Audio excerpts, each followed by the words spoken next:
आपल्या महाराष्ट्राचे लाडके नेते स्वर्गीय अजितदादा पवार, वय 66 वर्ष, 6 महिने 6 दिवस आणि योगायोगानं 6 वेळा उपमुख्यमंत्री. आज सकाळी 8:45 वाजता दुर्दैवी विमान अपघातामध्ये त्यांचा मृत्यू झाला.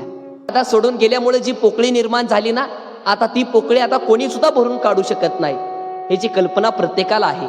पण असं नाही की बाबा दादाच तेवढे आपल्याला विमान अपघातामध्ये सोडून गेले. ज्येष्ठ नेते संजय गांधी हे आपल्याला विमान अपघातामध्ये आपल्याला सोडून गेले. अरुणाचल प्रदेशचे मुख्यमंत्री दोरोजी खांडू हे सुद्धा आपल्याला विमान अपघातामध्ये आपल्याला सोडून गेले.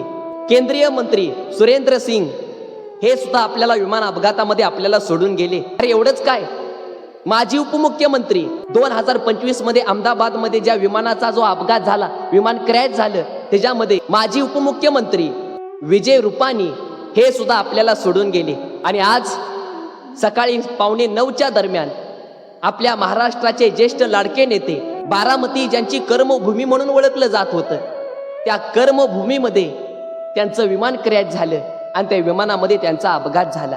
आणि खरं सांगू का दादा, 99% महाराष्ट्रातल्या लोकांना ज्या वेळेस कळालं की बाबा अजितदादा आपल्याला सोडून गेले आहेत, 99% लोकांना ही बातमी खोटी वाटली. अरे अजितदादांसारखं धाडसी व्यक्तिमत्व पुन्हा होणे नाही, अजितदादांसारखा धाडसी नेता पुन्हा होणे नाही, अजितदादांसारखं वक्तृत्व पुन्हा होणे नाही. अरे काय त्यांचा आवाज, काय त्यांची भाषेची लकब आणि काय त्यांचं धाडसी निर्णय, असे दादा पुन्हा होणे नाहीत. पांडुरंगाला मी एकच प्रार्थना करेन, ए देवा पांडुरंगा, आमचे दादा कुठं पण असतील तर आमच्या दादांना तू तुझ्या चरणाशी जागा दे. आणि पवार परिवारावर ते जे दुःख आहे, हे दुःख लढण्याची ताकद त्या पवार परिवाराला दे. हेच खऱ्या अर्थानं दादांना भावपूर्ण श्रद्धांजली वाहतो.